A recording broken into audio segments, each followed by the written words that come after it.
Hatsamei Hanukkah. É um privilégio nós chegarmos a esse tempo festivo, por os grandes milagres que o Eterno vem fazendo nesses 20 anos de restauração das nossas raízes bíblicas e judaicas. Sinto-me privilegiada por ter sido alcançado com esse chamado de restaurar a nossa raiz. E nesta manhã o Senhor gerou algo no meu coração, que é começar em nós que estamos aqui na Bimar, somos os primeiros a ser ministrados com essa palavra, que está na paraxá de hoje, vai ser, e continuou a viver. No livro de Bereshit, capítulo 37, verso 1 a 40, verso 23. Às vezes, Hashem manda estudar todos os capítulos, porém nós vamos nos deter em pelo menos até o 39. E o Senhor gerou no meu coração a seguinte pergunta: preparado para os desígnios de Deus? Será que estamos preparados para ouvir a voz, a Roshofá de Hashem e obedecer? Será que o Senhor mandar vir à direita, nós vamos? Vir à esquerda, se nós iremos? Ou fique parado e ficaremos? Obedecer a Hashem é algo maravilhoso e ao mesmo tempo muito difícil. Requer de nós abnegar-se, requer de nós estar o tempo todo a querer ouvir. Então ele nos diz, nessa paraxá de hoje, começando com a seguinte pergunta para nós: é forte deixar ser preparado para os desígnios de Deus? É forte, é difícil, uma vez que nós vamos ser o quê? Direcionados para viver situações incompreensíveis. A nossa natureza humana, pois nos deixarão como? Perplexos. Viveremos momentos tristes, viveremos momentos que nós seremos tentados até entender o inexplicável. Da seguinte forma: por que, Deus? Por que estou passando isso ou aquilo? Então surge dentro de nosso ser humano questões que às vezes estão guardadas no nosso íntimo. Então, o justo, aquele que faz a diferença ou deve fazer, está ensinado a fazer a diferença entre o santo e o profano, nesta geração o Senhor vai permitir que nós vivamos situações para que aos nossos olhos são diversas, mas Ele nos garante a prosperidade.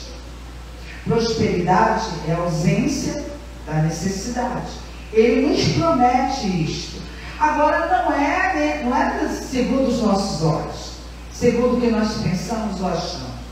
É como Ele quer. Se você é um justo e fiel, nunca vai te faltar o pão, nunca vai te faltar o calçado no pé, como Ele nos fala lá em Devarim. Essa promessa está lá em Devarim.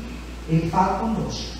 Então nessa paraxá Vaisher, que continua a viver, vamos abordar os primeiros passos do aprendizado de Yosef para cumprir os propósitos de Hashem. Pois assim como nós, Yosef passou momentos difíceis. A partir do momento que Deus revelou algo para ele, e ele relatou, falou à família, aí já começou a gerar a inveja, o ciúme, e daí, a Satã, ele está atento às atitudes, às reações dos nossos corações, e começa você já ter um outro olhar, ainda que seja teu irmão, ainda que seja teu filho. A gente começa o coração a endurecer, e aí esse espírito maligno, aproveitando a situação, é permitido por Hashem que ele trabalhe, nessa vida. Então eu quero convidar você a ler comigo Bereshit 37, a partir do verso 4.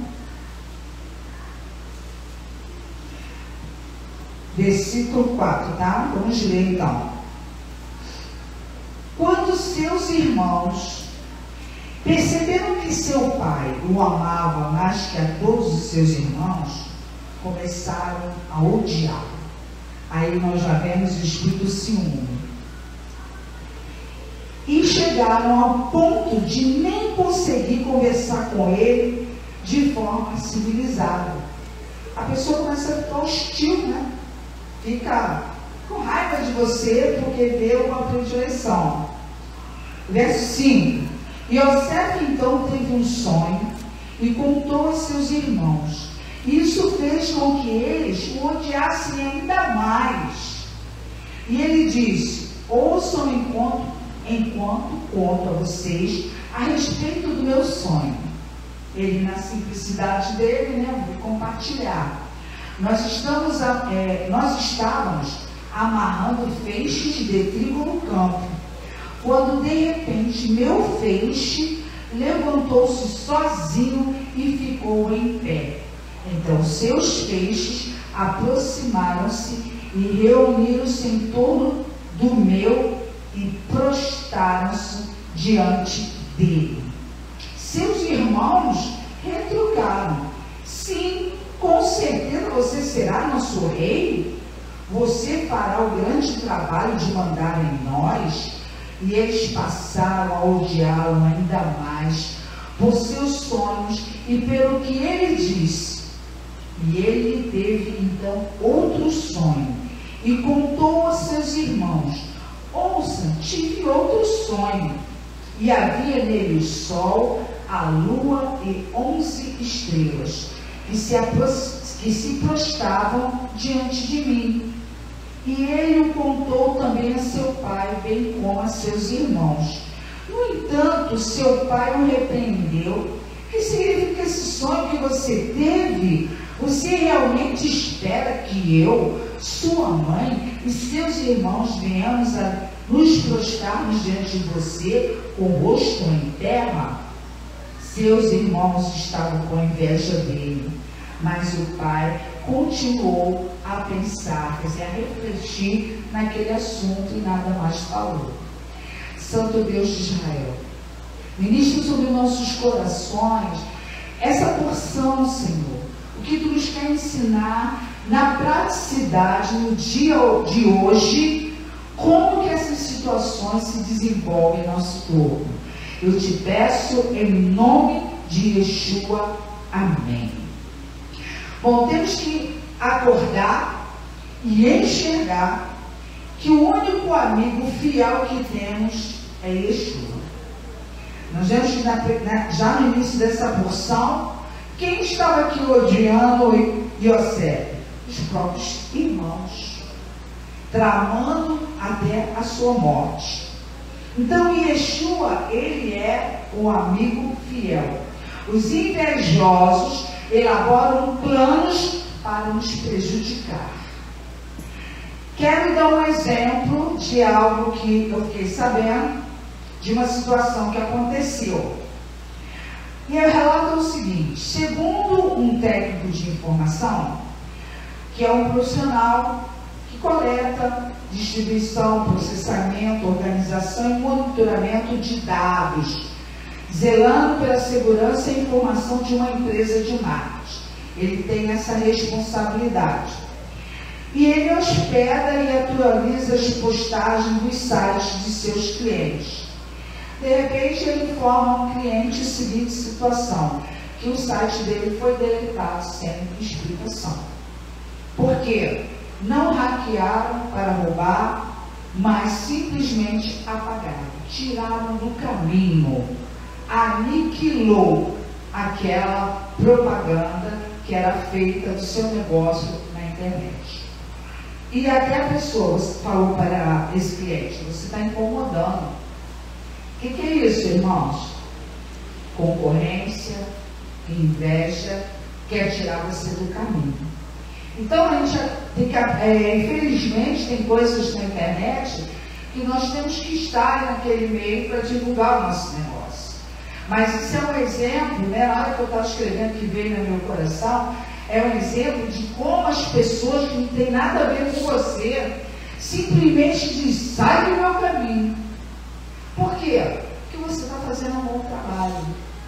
Então todo mundo que faz um bom trabalho, que é fiel com Deus, infelizmente é alcançado com esses ataques. Eu sei disso, porque eu tenho uma página, eu divulgo muito bem o meu trabalho, mas toda hora a inteligência artificial me derruba. Me derruba, me tira seguidor, me tira tudo que ele quer que eu pague. E as outras páginas que eu tenho, da Beijo, a minha pessoal, nada disso acontece. Mas na minha página de negócio, toda hora eu sou derrubada. E eu fico assim: meu Deus, como é que eu vou vencer? Não consigo sair de uma margem de seguidor, porque toda hora eu sou derrubada por uma inteligência artificial que, na verdade, é usado pelo inimigo para nos destruir, que é o que eles fazem. Todos esses trabalhos na internet, quando hackeio, quando entram nos bancos, quando entram nas contas, eles vêm para o quê? Para roubar, para destruir. Fechando esse exemplo, podemos dizer que há uma grande possibilidade, quer dizer, desta empresa estar se sentindo ameaçada com o serviço desta outra, que está no mercado, sendo uma concorrência. Então, quando uma empresa maior tem mais dinheiro, né, tem mais possibilidade de pagar, né, esses hackers que conseguem invadir e roubar e destruir, e a outra empresa servidora não tem uma segurança perfeita para os seus clientes, essas coisas acontecem. Então nós estamos sujeitos nesse mundo a tudo isso. Hoje o mundo virtual é algo do que ele tem mais, consegue mais, invade mais. E isso é geral, tá, irmãos? Mas é só um exemplo. Podemos dizer então que a inveja deste concorrente levou a invadir com um hack que aniquilasse e pagasse o site dessa outra empresa.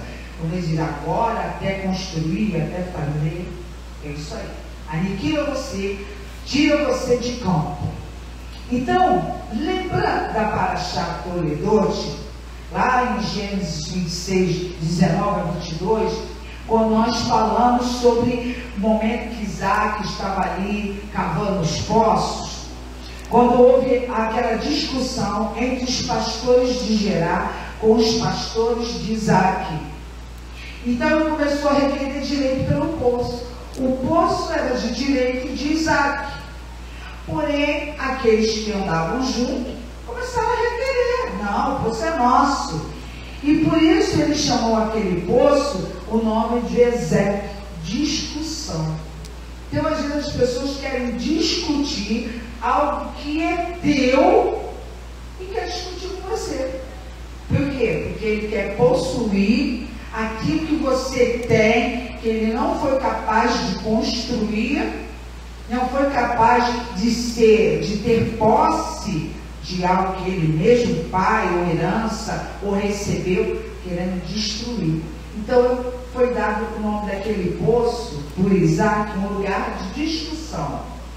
Porém ele cavou outro poço e houve discussão de novo, e chamou o poço de Sitná, onde gerou inimizade. Para você ver com que gera inimizade a inveja, o ciúme, a infidelidade, a discórdia. Um reino dividido, ele nunca subsiste. E aí ele partiu de novo. O que ele fez? Ele está sempre abrindo mão. Abriu mão. Então fica para você. Porque quando a gente abre mão de algo, eu estou dizendo para aquele: você não é capaz, mas Deus me capacita e me prosperará para fazer outro. Então, por isso que ele abriu mão. Deus vai me capacitar. E aí ele cavou outro poço. E nesse poço foi chamado o nome de Rehobote, porque Deus deu amplo espaço para ele. E aquele poço prosperou. Ali foi uma terra que ele viu a prosperidade, a Shekinah de Deus. Então, isso é uma lição para nós. que a gente não tem que ficar brigando com aquele que luta contra você. Ah, você não quer? Tá, fica aí. O problema é seu. Porque aquela pessoa acha que vai prosperar com aquilo que tomou de você, mas não vai. Simplesmente trouxe para ele uma guerra, uma inimizade da parte de Deus, porque o Senhor fala daquele que tal como a menina dos meus olhos. Então, por isso que ele te fala, então fica para você, vai embora. Abre mão e continua o teu caminho. Muito bem. Assim também ocorre conosco e ocorre com Israel desde que existe.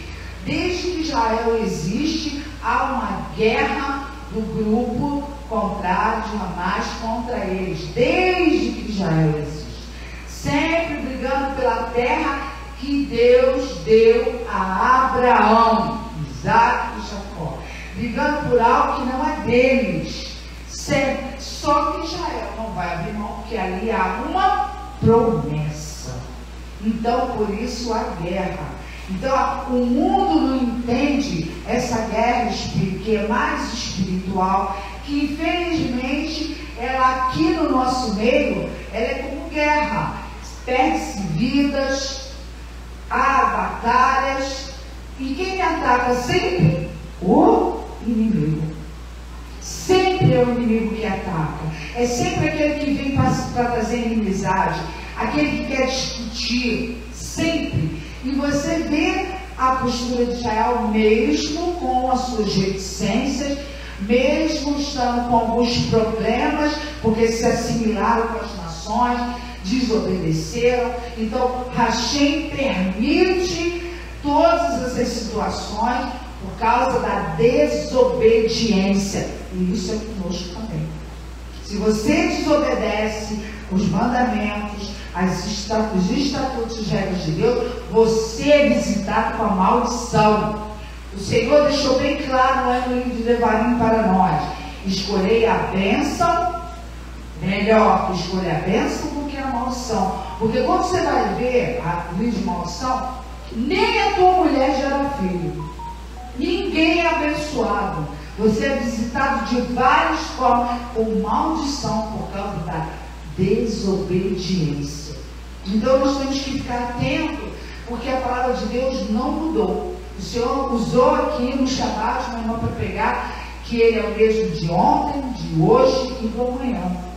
Não mudou, vai continuar a mesma coisa. Tudo que Ele falou na Torá, que Ele deixou para que nós aprendêssemos, é para colocar em prática.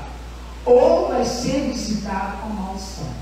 Não tem conversa com Deus. É sim, sim e não, não. Aleluia por isso. Então vejam que esse sentimento de inveja é maligno e foi gerado no meio de irmãos, a ponto de serem usados para matar, roubar e destruir. Quem faz isso? Os seus xadins, Satã, eles que fazem isso. Eles que incitam a briga, eles que incitam a fidelidade e infidelidade, são eles que incitam as discussões, as inimizades, e isso começa dentro da tua casa. A um está falando uma coisa e você está fazendo outra. Tem aquele que avisa, tem aquele que está ali com o chofar do Senhor, e você está fazendo outra coisa. Olha, vai para esse caminho, você está indo para esse caminho, vai para esse caminho, você está indo para esse caminho. Vai ser visitado com a maldição.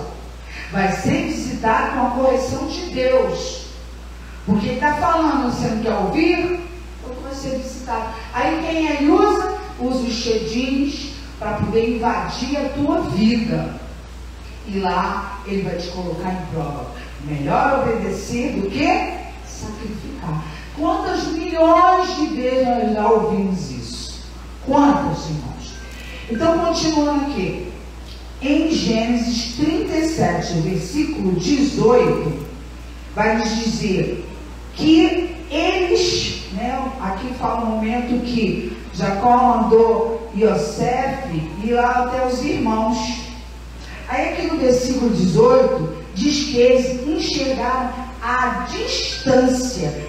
E antes de Yosef chegar onde eles estavam, eles já haviam elaborado um plano para matar. Olha só, irmãos. Imagina aquele que não é teu irmão.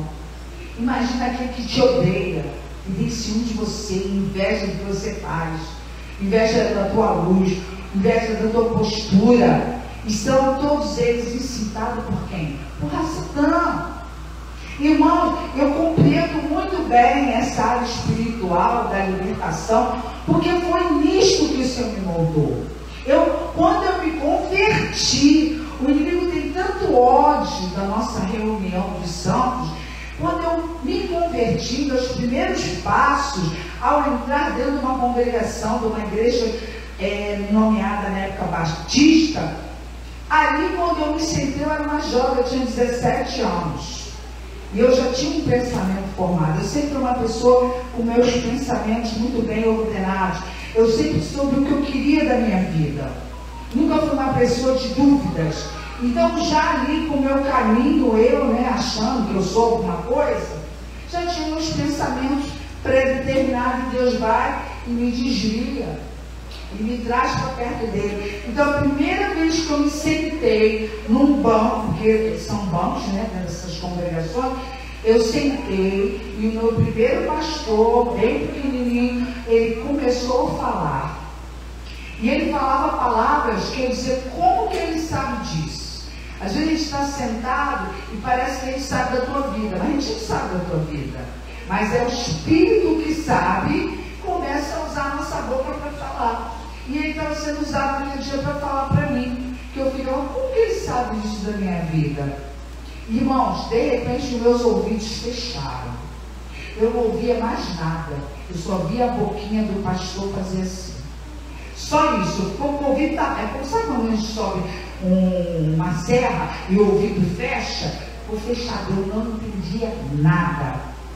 E eu, na minha inocência, porque eu não sabia o que acontecia naquela esfera ali, naquele local, naquele cenário. E eu falei, mas por que eu não estou ouvindo? Eu não sou surda.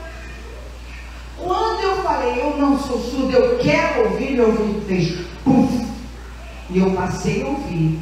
E eu ouvi até o final. E naquele dia eu me converti ao Senhor Yeshua.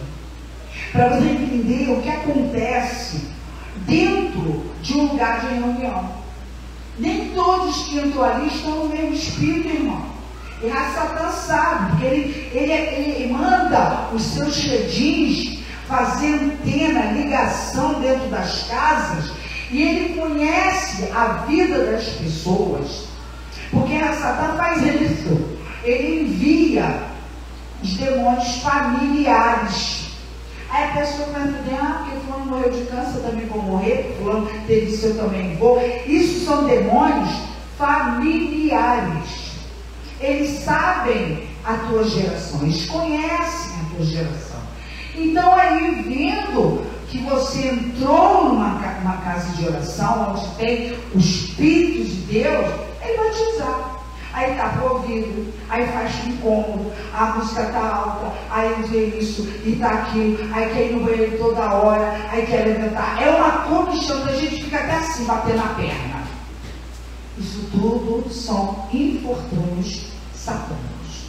Eu sei muito bem como que isso ordena, como isso acontece, porque foi dessa forma que Hashem me preparou para tratar e enfrentar tantos demônios.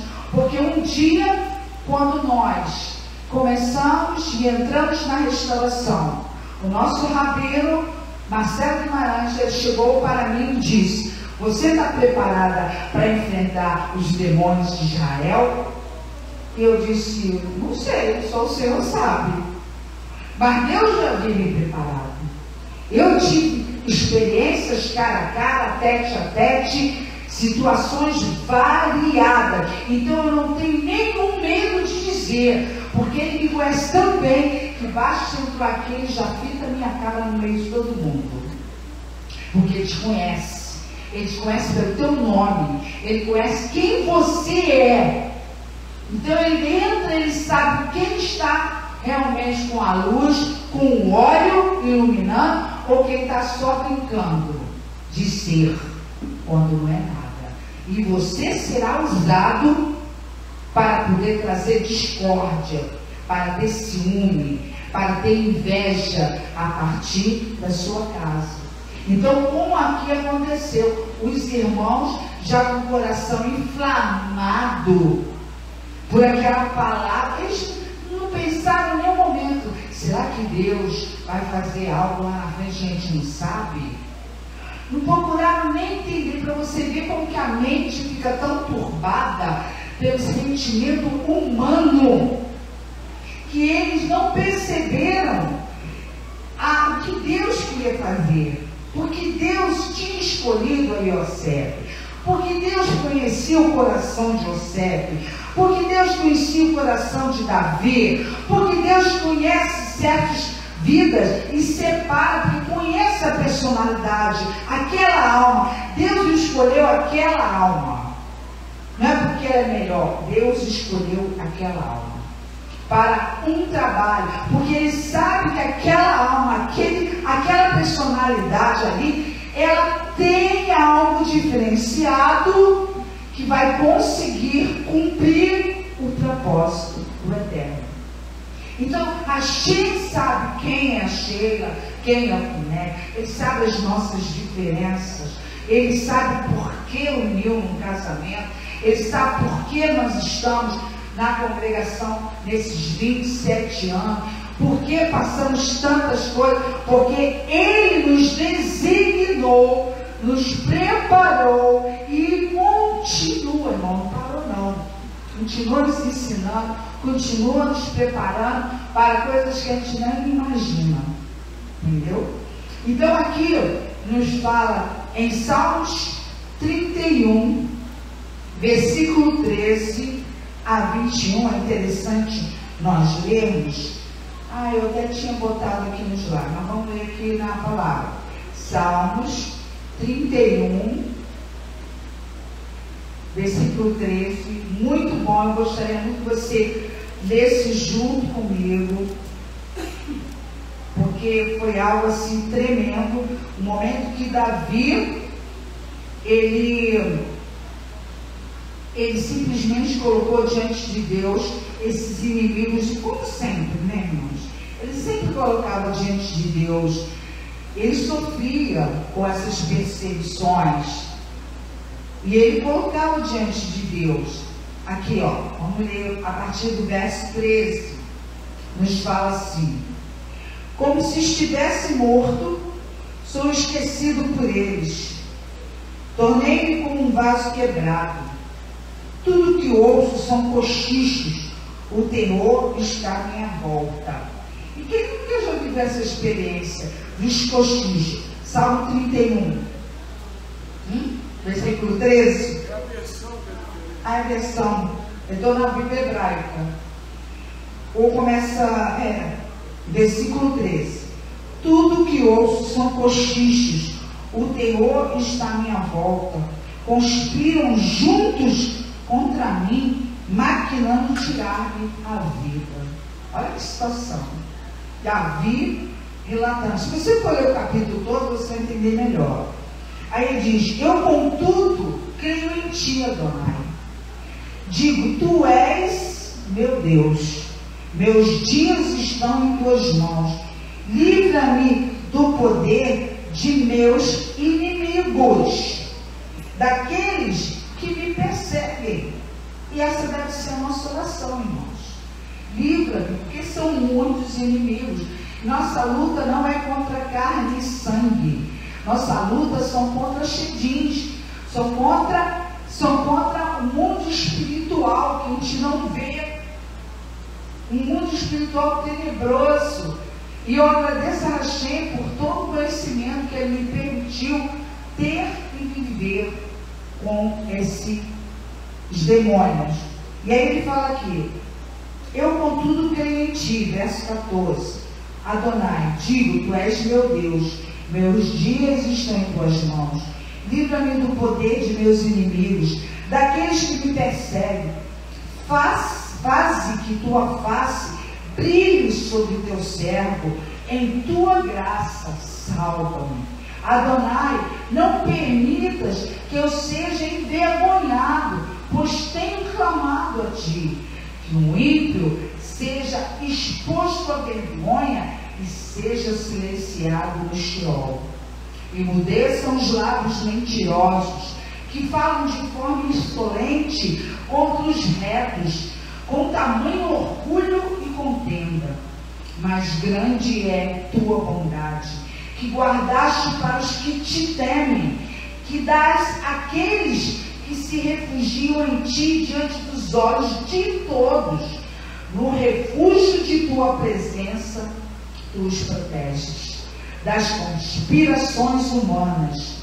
Tu os escondes em teu abrigo, seguros de línguas contenciosas. Louvado seja Adonai, pois demonstrou sua graça maravilhosa quando eu estava em uma cidade cercada. Olha como Deus é fiel.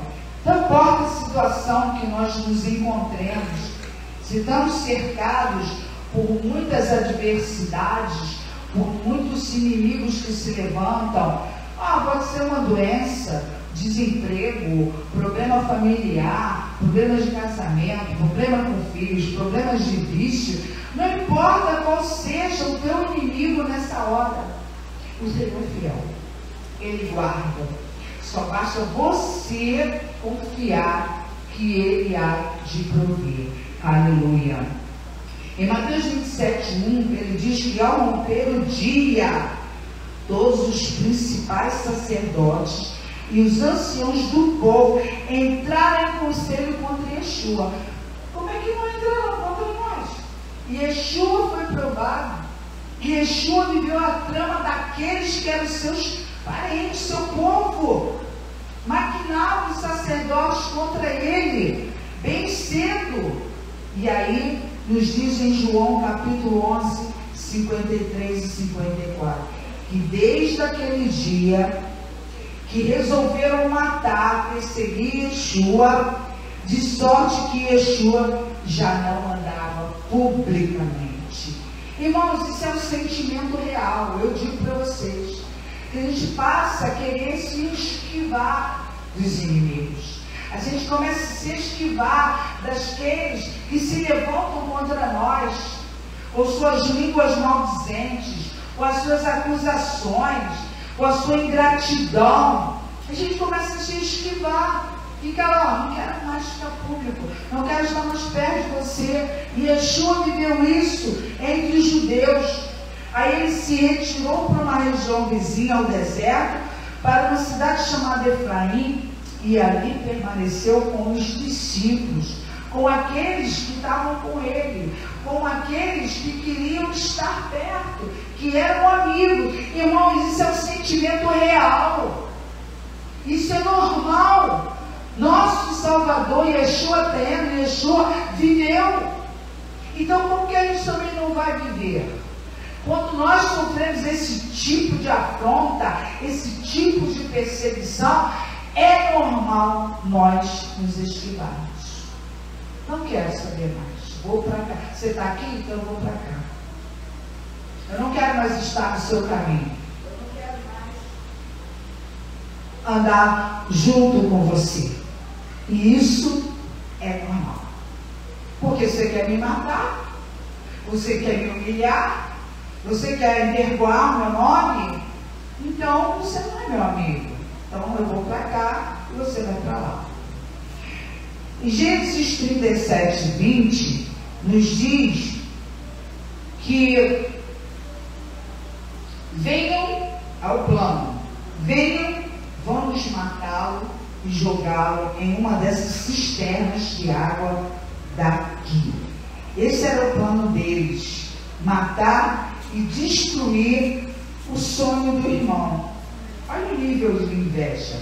Então você tem que ter muito cuidado com a sua vida pessoal, daquilo que você fala, porque tudo que você relata, você gera ou poderá gerar esse tipo de sentimento, porque a pessoa não compreende como você alcança tudo isso, porque ela não compreende a diferença do que serve, a diferença daquele que é fiel. Eu não preciso me esforçar para muito, porque Hashem, ele diz que ele vê graça. E quando ele vê graça em nós, eu não preciso lutar, porque eu quero, porque eu vou me esforçar para isso, porque eu vou fazer. Eu não preciso fazer isso. Ele traz a bênção. Ele diz que a bênção nos acompanha. Eu não preciso correr atrás dela. Eu não preciso, eu vou fazer isso ou aquilo. Obrigada, irmão. Não preciso. Então, por muitos não compreenderem essas coisas, abre a boca para falar besteira, abre a boca para julgar, abre a boca para apontar, mas ele não sabe como que é a vida daquele que Deus lhe alcança com as bênçãos. Você faz a sua parte, mas se Deus não te abençoar, você não prospera. Amém. Aleluia. Aqui em Provérbios 27, 4, fala que cruel é o furor e impetuosa a ira, mas quem pode resistir à inveja? Olha os sentimentos, gente. Olha o segundo catalão. Olha o sentimento. Cruel é o furor e impetuosa a ira, mas quem pode resistir à inveja? Gênesis 28 fala que, 38, que venderam Iosef aos mercadores. Eles venderam. Mas todavia, Rachem já sabia que tudo isso ia acontecer. E o que ele fez? Guardou a vida de Iosef. Em Atos 7, de 9 a 10, o Senhor vem relatando: os patriarcas invejosos de Iosef venderam-no para o Egito, mas Deus estava com ele e o livrou de todas as suas aflições, concedendo-lhe também graça e sabedoria perante Faraó, rei do Egito, que constituiu governador daquela nação e de toda a casa real. É onde se cumpre o sonho, que ele se tornou ali um rei e todos se vergavam diante dele, se encurvavam diante dele. Então, em Atos, irmãos, está na Vishra chata, falando que os patriarcas lá atrás eram invejosos, mas Deus honrou o propósito, o desígnio que ele tinha com Iosef. E ele viu no coração de Iosef condições para cumprir. E eles não podiam compreender, porque naquele tempo era um tempo que o Senhor livrou que haveria fome. E Iosef foi para lá, foi trabalhado, foi preso, aconteceu várias coisas, a história é longa. Mas hoje nós vamos deter nesse plano, nesse momento em que é gerado o ódio, pela incompreensão, pela inveja, pelo ciúme. Voltando ali para 37, Gênesis, versículo 34 a 36, nos diz assim: e Jacó então rasgou suas roupas, o pai, porque os filhos fizeram uma trama, né? Fizeram um plano para matar Iosef. Então, quando eles relataram para Jacó, pois Iosef era um filho que ele amava muito, um filho predileto, e aí rasgou suas roupas, vestiu de pano de saco em torno da cintura e lamentou-se por muitos dias. Apesar de todos seus filhos e filhas tentarem consolá-lo, ele recusou todo o consolo, dizendo: não descerei à sepultura a meu filho, lamentando. E seu pai chorou por ele. Então nós vemos aqui, continua para terminar, no Egito, no Midiani, os Midiani fizeram o quê? Venderam Iosef a Potifar, um dos oficiais de Faraó, um capitão de guarda. Então, o que aconteceu? Do poço, ele foi retirado, foi vendido, os próprios irmãos tiraram, venderam para esse povo, e ali ele foi vendido de novo para esse oficial, Potifar. Aí ele vai ver uma outra fase na vida dele. Ali no capítulo 39, versículo 2 de Gênesis, a gente vai pular um pouquinho, nos fala assim no versículo 2: Adonai estava com Yosef, tá vendo? Ele confirma o tempo todo. E ele tornou-se bem sucedido enquanto estava na casa do seu senhor egípcio. Então, Deus prosperava ele o tempo todo aonde ele estava. No poço ele não ia morrer. Deus já colocou aqueles homens ali, porque ele tinha um plano, ele queria levar ele para lá, para viver com o faraó. E olha o que aconteceu. Ele foi para a casa de Potifar, começou a tomar conta dali, da casa dele, conquistou a confiança de Potifar. E aí, ó, Satã está só olhando, está vendo que você está sendo bem sucedido. E Potifar também viu isso, que gerou confiança. Ele passou a confiar nele de tal maneira que ele deixou ele tomar conta, governar a casa dele. Aí o inimigo está só olhando. Aí ele procura o tempo oportuno. Ele vai lançar tentações nesses tempos oportunos. E isso acontece com cada um de nós. Ele vai lançar uma tentação. Ele está vendo que você está prosperando, ele está vendo que você é obediente, ele está vendo que você está cumprindo as mitzvot, os estatutos, ele está te olhando, ele está te observando. Não é isso que a palavra fala? Porém, ele espera o tempo oportuno. Porque nós somos humanos, irmãos. E aí, de repente, do nada, a gente dá uma loucura na nossa cabeça e cria uma rachadura no muro. Aí é aí que Satã vai, opa, é agora. Aí o que aconteceu aqui? Em Samuel capítulo 18, 14, relata que Davi lograva bom êxito em todos os seus empreendimentos, pois o Senhor era com ele. Guarda isso no teu coração, você é fiel em todos os teus empreendimentos, ainda que o inimigo tenta fechar a tua porta, você vai ser bem sucedido. Mas cuidado com o traidor. Ele inicia suas estratégias com a tentação e em tempo oportuno. Aí vamos ler o versículo 3. Versículo 3 do capítulo 39. Seu senhor percebeu que Adonai estava com ele, e Adonai fazia prosperar em tudo o que Yosef fazia.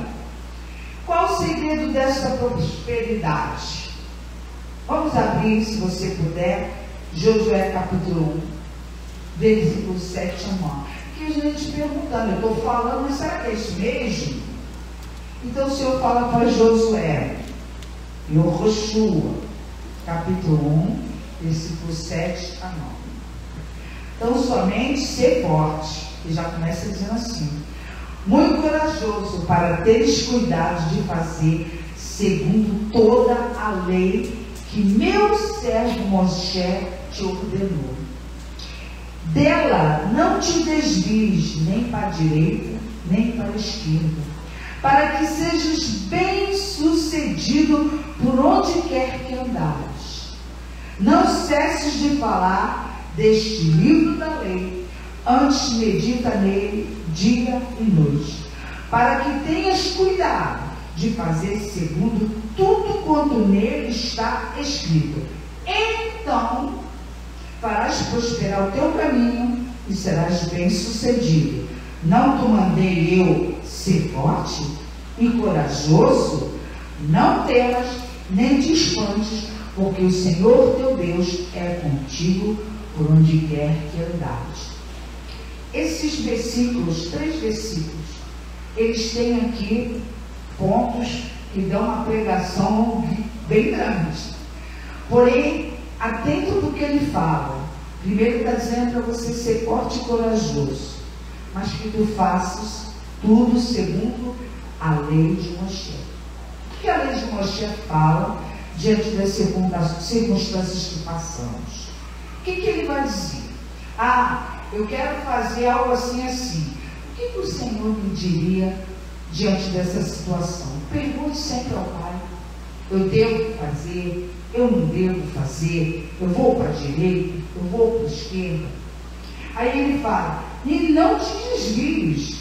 nem para a direita, nem para a esquerda. Te mantenha naquilo que Ele te falou, porque você vai ser bem sucedido. E por onde quer que você ande. Não cesses de falar dessa lei. Então, nós, hoje, nesta geração, fomos chamados para falar da lei de Moshe. A nossa prosperidade é o testemunho de que o Senhor nos mantém. Porque se Ele não nos manter, que testemunho daremos? Então, tudo que Ele nos instrui na lei, Ele é fiel. Você pode estar na situação que for, mas você vai se lembrar que o Senhor prometeu e que essa promessa está a se cumprir. Às vezes, ou quase sempre, não é como nós queremos. Nós queremos de outra forma. Nós sonhamos de outra forma. Mas o Senhor, conhecendo bem o nosso coração, Ele fala assim: não, só até aqui. Vou te manter aqui. Irmãos, eu passei 54 dias dentro do hospital. 18 entubado, 42 dias dentro do CTI. Eu digo com todo o coração para os irmãos: eu não tenho tristeza.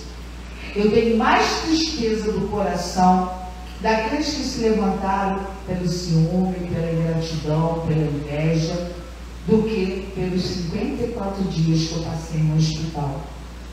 Porque eu ouvi a mão de Deus. Foi uma experiência inigualável. Eu vi o que Deus fez comigo naquele lugar. Então eu não tenho tristeza, eu tenho uma lembrança da misericórdia, da bondade de Deus, da realidade que Ele cuida de nós no leito. Ele fala isso na palavra. E Ele cuidou da minha vida, porque foi o propósito dele que hoje eu estivesse aqui para falar, porque eu não ia vir mais falar, eu não ia mais nem andar. Eu vim para casa em cadeira de rodas. Eu tinha meus pés sem forças. Eu não tinha forças. E o Senhor, eu agradeço hoje, eu estava até orando pelo o meu colega de profissão, Ulisses, porque ele dizia para mim que ele não ia ter pena de mim. E eu dizia que ele me eletrocutava. Quando ele chegava lá em casa, eu já começava a chorar, porque ele me eletrocutava. Porém, se eu não me engano, 6 sessões ou 4 sessões eu comecei a andar.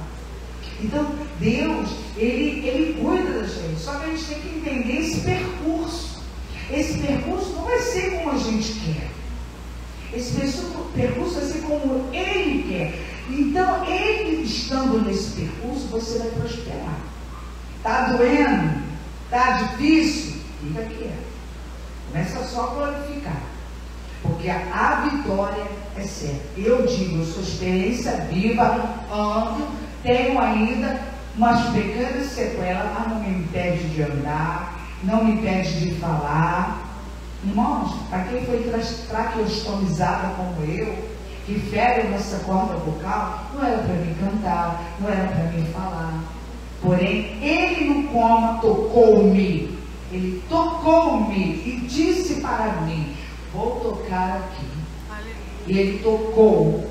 E eu acordei falando para espanto de todos. Eles ficaram assim: você está falando? E interessante que a gente não sabe direito o que aconteceu. Né? Para mim, estar falando era normal, porque eu fui para ali falando, como é que eu não ia estar falando? Você não fica meio sem ideia do que aconteceu.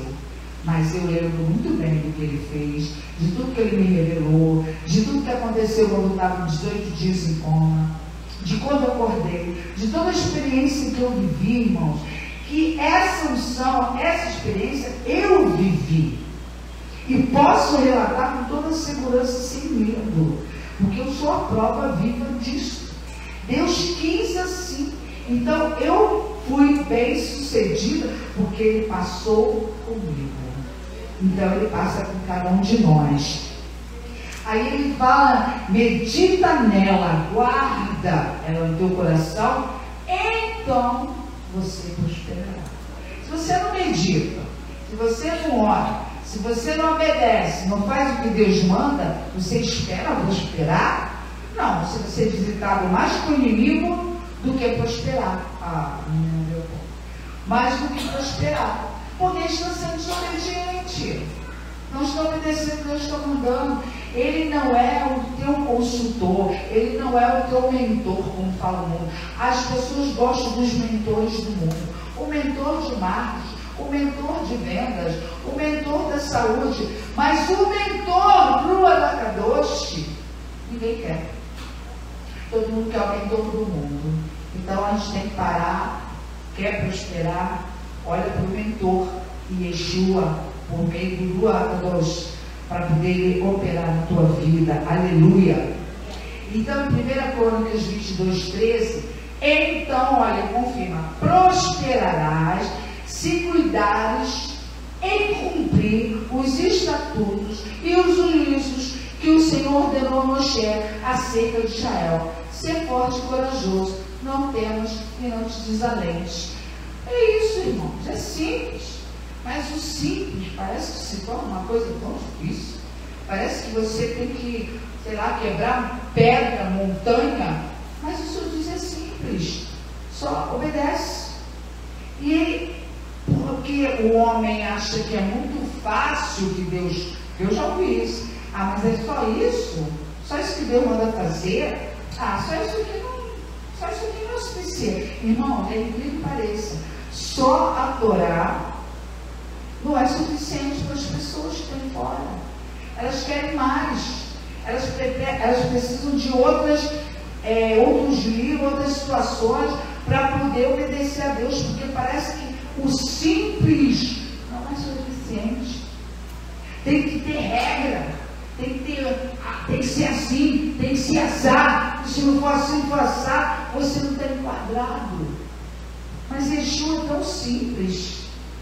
Irmãos, vamos ler mais a Brit-Hadashah. Ele é tão simples. Propõe no seu coração ler Matitiarro. Começa a ler em Matitiarro. Cada capítulo. Vai ler os capítulos seguintes. Os evangelhos são iguais. Não são. São parecidos. E Deus teve propósito em fazer escrever a Betsorá, os evangelhos. É importante. É a sua comunhão. É o seu conhecimento crescendo. É você entender os passos do Mashiach, os passos dos discípulos. Como que Deus chamou o fariseu, conhecedor da Torá, Shaul, e o tornou ministro dos gentios. Como Deus levantou aquele homem tão sábio, judeu, fariseu, da tribo de Benjamim, tinha um currículo enorme. E ele largou tudo, irmãos. O Yeshua simplesmente falou para ele: por que me persegues? Por que persegues os povos de Deus? Por que o povo de Deus é perseguido, irmãos? Por que será? Por causa da palavra, por causa da luz. Você é uma luz, então você é perseguido. Tudo que você faz, os 4 olhos de todos os cantos da terra estão em cima de você. Mas permaneça firme no Senhor. Então, vai lá, Shaul se tornou um homem simples, um missionário. O Senhor chamou para ele ser um missionário, um shaliá, e ele foi de cidade em cidade, onde Deus mandava ele ir, até quando ele parou em Jerusalém. Ali o Senhor falou que ele ia ficar até morrer, mas ele continuou pregoando na sua casa, até o dia que o Senhor o retirou. Irmãos, é assim. Por onde Deus vai levar nós? Eu não sei. Mas os caminhos de hoje que Ele nos colocou foi este: apregoe a minha Torá. Aleluia! E isso é um privilégio. No Salmos 1, versículo 3, diz que somos como árvore plantada junto à corrente de águas, que no devido tempo dá o seu fruto, cuja folhagem não murcha, e tudo quanto ele faz será bem sucedido. Então, pode falar o que quiser, pode tentar o que quiser. Você está ali, irmãos, junto às águas vivas. Você está junto às águas, no momento certo Deus há de nos fazer, cada um de nós, prosperar naquilo para o qual Ele nos enviou. Para que Ele te enviou? O que Ele quer que você faça? Primeira coisa: Senhor, eis-me aqui. Agora não eis-me aqui, irmão, mas eu quero fazer isso aqui, eu não quero não. Aí eu quero esse, eu quero. Não é isso. Irmãos, eu não posso nem falar, porque eu sou visitada por situações que eu fico perplexo. Quando eu penso que não é para fazer isso ou aquilo, Deus não, você vai fazer isso aqui. Eu, não paro, não aposento, não, Senhor. Não. Para quê? Não sei. Por quê? Não sei.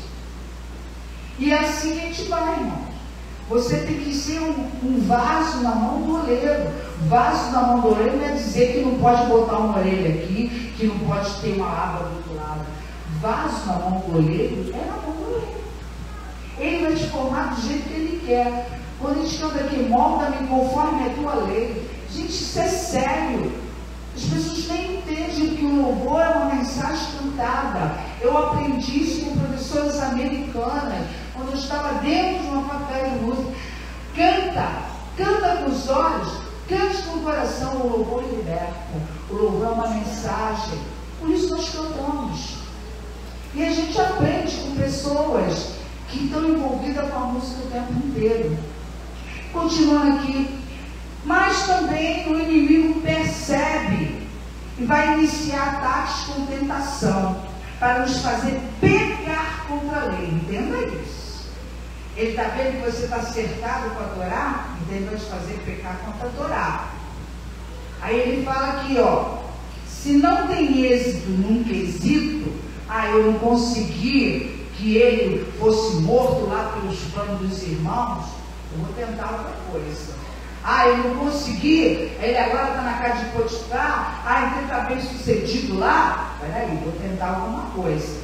O inimigo não vai parar de tentar te destruir. Aí ele espera então um tempo oportuno para te acusar de algo que você não fez. Com provas e com a intenção de te destruir. Você veja que Jacó se lamentou, porque o que os irmãos fizeram? Pegaram a túnica que Jacó deu para Yosef, era uma túnica bonita, mataram o animal, pegaram o sangue do animal, soparam aquela túnica, é prova. Era a prova que eles tinham naquela época, e levou para o pai. E o pai se lamentou porque ele reconheceu a túnica do filho. Porém, Deus não quis revelar para ele. Deus tinha um propósito. Ele não poderia revelar? Sim, mas Deus não quis. Você tem que entender que Deus não quer revelar. Ele quer que você fique quieto. E deixou ele chorar, deixou ele sofrer por aquele filho. Porque Deus tinha um plano para salvar Israel. Ele tinha um plano. E se Jacó soubesse que o filho estivesse vivo, ele ia para lá atrás dele. Mas Deus não queria, porque ele tinha um plano de salvar Israel. Ele sabia do tempo de fome que ia passar, os 7 anos de fome. E como é que eles iam sobreviver no deserto? Hoje nós lemos, se você leu, hoje nós lemos o estudo da porção e a gente compreende os planos de Deus. Nós já estamos aqui, irmão, na 9ª paraxá desse ano. Quando você começa de Bereshit até aqui, você vai ver que é uma caminhada. Você está vendo o projeto de Deus. E aí nesse projeto aqui, ele queria livrar a família, o povo da fome. Ele não podia revelar o que aconteceu com José. Então aí, Satã, ele não estava avançando os seus planos, ele tinha como alguma forma de pegar José. Então não importa o quanto você se mostre honesto, capaz, no que você fazia, se o teu inimigo tiver uma influência maior, lembra que eu falei no início do exemplo? Há uma influência maior, tem um poder maior, tá? Ele vai agir, vai cumprir seu propósito na sua vida. Vai deixar o inimigo alcançar o seu objetivo. Qual é o objetivo? Vingança. Ele quer se vingar de você. Não consegui, mas agora eu vou conseguir. Então, em todo o tempo, a Satã, ele quer nos destruir por meio de vingança, de ódio. Aí o que acontece? Ele foi tentado ali com a mulher de Potifar. Aí ela ficou tentando ele, querendo ele como homem. E como ele fugia, um dia a casa estava vazia, não tinha ninguém para ver. Olha, Satanás não é bobo, irmão. Tem que ter cuidado quando você está sozinho em algum lugar. Sempre vigia. O Senhor sempre manda ir de 2 em 2. Ele nunca deixa a gente sozinho. Você tem que prestar atenção nesses detalhes, porque é ali que ele vai gerar a tentação. E você pode cair numa armadilha. E depois, como é que vai ser? Então ali, ele rejeitou a casa, estava vazia das pessoas, dos guardas que estavam naquela casa. Ela foi para cima dele, como diz, é hoje que eu te pego. É hoje que eu me vingo. Você está me rejeitando, né? Então hoje eu me vingo de você. Aí tentou agarrar ele fugiu dela. O que ela pegou? A roupa. Ó, a prova. Aí depois com a prova na mão, foi se vingar dele. Está entendendo, irmãos, como é que a Satã trabalha? Ele quer se vingar de você. Então, se ele conseguir uma prova contra você, ele vai ficar contigo, contra ti. Aí pegou aquela roupa dele e apresentou a Potifar. Como homem, ficou com raiva, ficou cheio de ciúme, porque o ciúme é uma coisa que gera furor. E isso nos fala lá em Provérbios, Provérbios 34 a 35, capítulo 6. Porque o ciúme excita o furor do marido.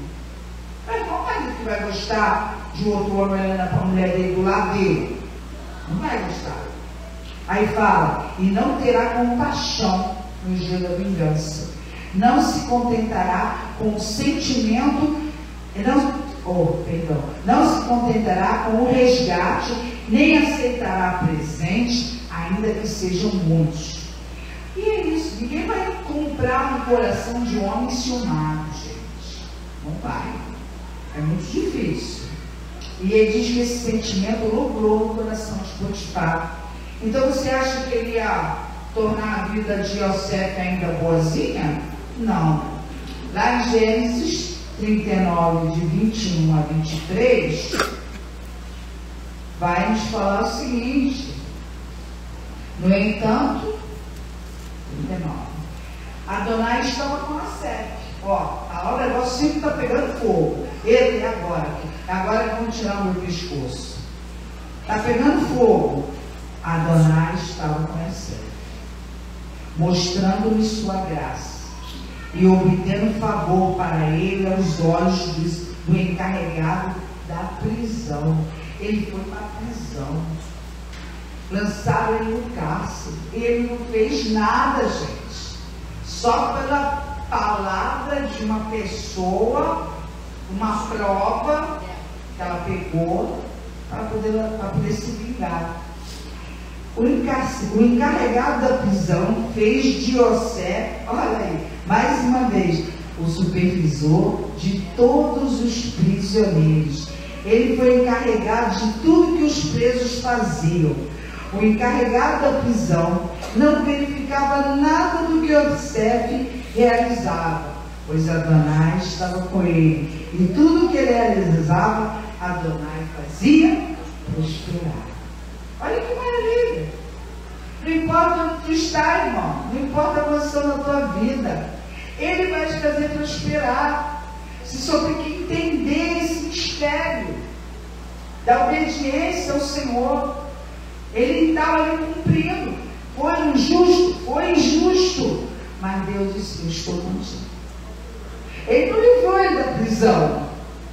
Não, ele não livrou. Mas poderia treinar? Poderia, mas Deus não quis. Deus estava ali trabalhando no... Irmãos, quando a gente vai galgar uma posição muito alta, você tem que passar. Você tem que passar nas provas. Você tem que passar nas provas. Você não pode vir de um membro para ser um líder de uma congregação. Você não sabe, porque o Senhor diz: quanto mais lhe é dado, mais lhe é cobrado. Você tem que estar pronto, preparado para suportar. E Yeshua, aos 30 anos, que é a idade de maturidade, que ele começou a mexer, mas até os 30 anos ele foi preparado como homem, para exercer o mistério do Pai. Foi curto? Foi suficiente, mas ele precisava desse tempo todo crescer como homem, alcançar a maturidade para poder entender o homem.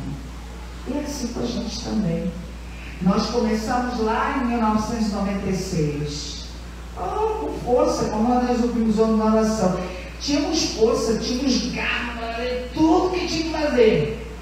Carregava até, tivesse carregado a igreja nas costas, ele carregava tudo. Os motos, tudo. Não pode, aguenta. Agora, os moedores estão fracos, os músculos estão fracos. E aí, como é que carrega? É o Senhor que levanta nessa hora, como ele fez com Moshe. Colocou alguém, um do lado, o outro do outro, para poder segurar as mãos, para a gente continuar. Ele não mudou.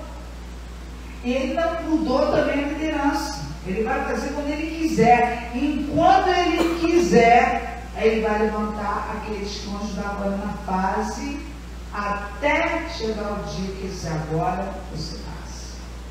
Então, irmãos, isso são ensinamentos que nós vamos obtendo na caminhada.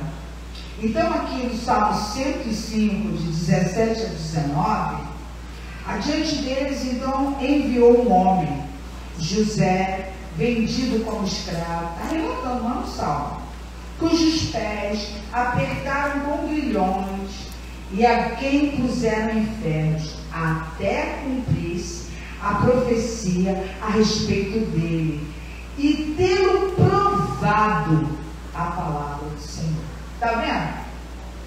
Vai passar, irmão. Até Deus botar o selo, está aprovado. Aí quando Deus deu o selo de provado, agora você fala. E essa palavra provou, no hebraico, significa que ele foi refinado. Refinado. Ele foi purificado. Mas é exatamente o que acontece. Todas as provas que passamos na nossa vida é para sermos refinados. É para sermos trabalhados, para cumprir o propósito de Deus, os desígnios de Deus que eu não sei quais são ainda. Hoje estamos aqui, amanhã eu não sei, porque cada dia pertence a mim. Falou, achei por isso. Então, em Provérbios 16:7 diz: sendo o caminho dos homens agradável ao Senhor, este reconcilia com eles os seus inimigos. Então, não importa os inimigos que se levantam. Se o meu caminho é puro diante de Deus, é agradável, Deus vai fazer que eles tenham que se reconciliem comigo. Concluindo essa palavra, esse estudo, irmãos, esteja pronto e diga que se cumpra em mim o teu querer, ó Deus. Se eu não me lembro, tinha um louvor que a gente cantava, falava essa frase: cumpra em mim o teu querer, ó Deus. Será que realmente nós estamos nessa posição de querer que o Senhor cumpra em nós seus desígnios? A gente tem um caminho perfeito que foi traçado para as nossas vidas. Todavia precisamos ser obreiros aprovados para cumprir uma excelente obra nesta terra. Uma missão para a geração que estamos hoje, essa geração. E se não cedermos ao tentador, que usa a inveja, o ciúme para te derrubar, esteja feliz nas adversidades, pois são para te tornar uma pessoa melhor, te preparar para os desígnios de Hashem. É isso que o Senhor faz em nossas vidas, irmãos. Então, quando a gente começa a estudar a Parashá, ou as Parashot, nós vamos aprender lições tão profundas que a gente vai entender um pouquinho a nossa história, ou a timeline que você se encontra hoje. Hoje é dia, hoje nós estamos no segundo dia de Hanukkah. Como aqui o apóstolo Ivan falou ontem, ele disse para mim que ele queria estudar sobre Hanukkah, mas que Deus falou para ele: diga o que você quer ser. Olha só, ele mudou de um assunto. Ele falou, não é isso que eu quero que você diga. Eu quero que você diga tudo o que você quer ser. Você quer ser luz? Está vendo como foi simples? Deus trabalha na simplicidade. O que você quer ser? Luz? Porque é para isso que nós estamos aqui, para ser luz. Nós estamos sendo refinados, moldados para sermos luz, para servir o eterno, com excelência para essa geração de hoje. Irmãos, ter conhecimento é mais do que qualquer formação que você possa ter daqui da terra, dos estudos humanos. Deus te dá a formação para propósitos, mas ter conhecimento de palavra é mais do que qualquer coisa. Você está pronto para responder, você tem a experiência, você tem ensinamento para ser luz para aquela vida que entrega. E sempre será assim, irmão, simples. Não precisa de muitos pleitos. Só seja um vaso na mão do Senhor. Que Deus possa nos abençoar. E na virada desse dia, no terceiro dia de Hanukkah, nós possamos ir com o nosso coração preparado para isto. Senhor, eu quero ser luz. Eu quero ser luz para essa geração. E a geração começa dando a nossa casa, né? Nossos filhos. Instruindo no caminho que eles devem andar. Essa meia Hanukkah, leculando a todos. Imareke Kabumai, Isverega, Yahirumai, Padrika,